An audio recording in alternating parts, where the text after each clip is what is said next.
Diversity in the workplace is very important. The problem, however, is that it doesn't always work. The reason why is because a lot of times organizations are failing to incorporate or facilitate what's called inclusion. If diversity is the beautiful colored puzzle pieces, all unique and different, inclusion is when they come together to create that beautiful picture. If you really want diversity to work, you got to focus on one of the 4 different types of inclusion.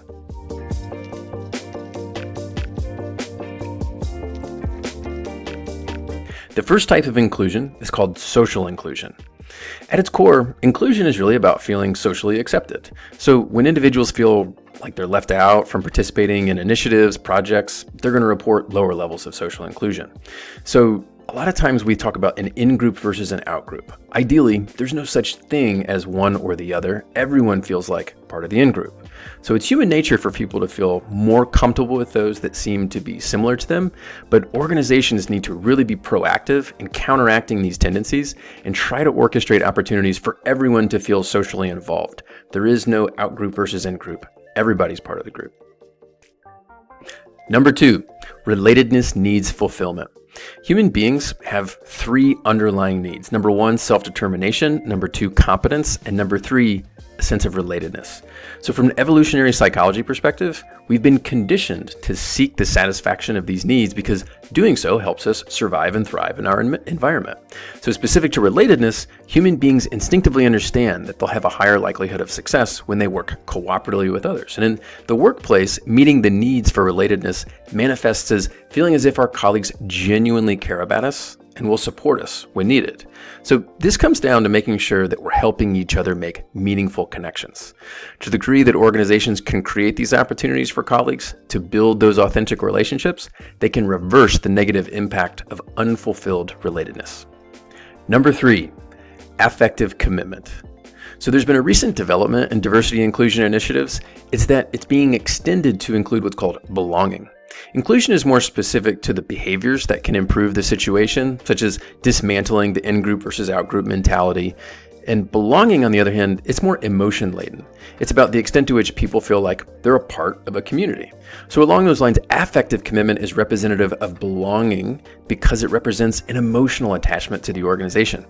Affective commitment goes beyond the logistical cost-benefit analysis, which is called continuance commitment. It entails finding a sense of meaning in being a part of the organization. So there's several predictors of affective commitment, but they don't come easy. Organizations that focus on creating supportive and fair cultures, they're likely to see an emotionally attached employee. Organizations can also increase employees' affective commitment by investing in employees' growth and development. Said simply, organizations that invest in the people can cultivate a sense of belonging through affective commitment. Number 4, organizational identification. So this is another belonging-related concept, which entails the extent to which employees self-identify with their organization's values, mission, brand, and more. So when employees see themselves as stewards of the organization's purpose, they're more likely to exhibit proactive performance and citizenship behaviors, helping others. But when employees don't identify, these pro-social behaviors are much less likely. So organizations seeking to elevate employees' organizational identification should not only focus on pinpointing and articulating their values and goals, but they should also be attracting and recruiting employees who align with these values and goals. In effect, organizational identification, it's about finding the right people on deep level characteristics, not just checking the box in terms of demographics and skills. Another thing that we should be focused on is not just surface level diversity, but deep level diversity. There's an important difference. Deep level diversity is about our psychographics. It's who we are as people. It's about our personality, values, strengths, all of those important phenomena that are beneath the surface. So surface level diversity, that certainly is important. You have to make sure that you're paying attention to those demographics to ensure that you do have a diverse body of individuals within your organization. But if we stop there and don't start highlighting the fact that we are actually unique from the deep level, those are the things that really matter, that help people get to know each other better and can increase and ensure that there is a sense of inclusion among everybody else. So what can we do about actually increasing inclusion? Well, probably the most common thing that is used is cognitive bias training. And sure, these interventions are very helpful and they can move the needle to some degree, but actually there's a lot of evidence to suggest that that's not quite enough. Cognitive biases, they're innate, they're deeply rooted. And so to overcome this challenge, organizations really need to focus on the mechanisms that regularly and repeatedly reinforce inclusion over long periods of time and at the right time.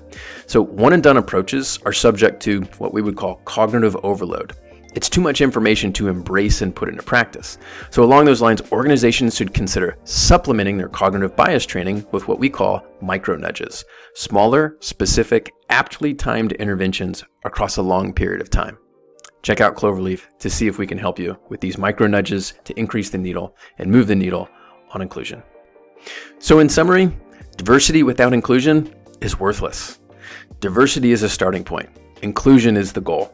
You really need to focus on ensuring that you understand these different types of inclusion, and as well, ensure that you're engaging in some degree of micro nudges, training, evaluation, assessment, team building, to make sure that everybody knows each other from a deep level perspective so they can work better together and understand who they are as people.